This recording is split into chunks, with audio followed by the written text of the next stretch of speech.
The final step to creating our graph is combining our layout and data into a single figure.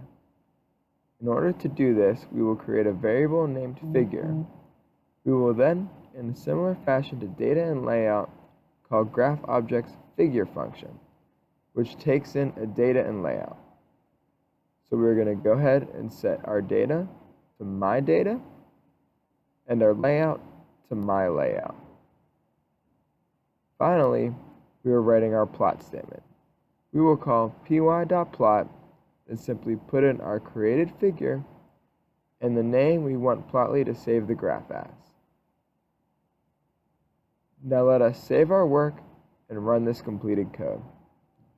You will notice when it runs, it will pull up a web browser with our created data. We can then see all of the trends in the data by simply moving our cursor around.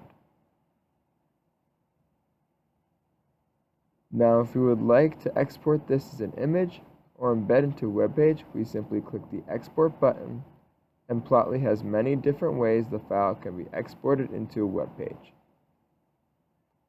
This concludes the 11-part video tutorial about using Plotly API for Python to create a 3D scatter plot. I hope you all learned something. Thanks.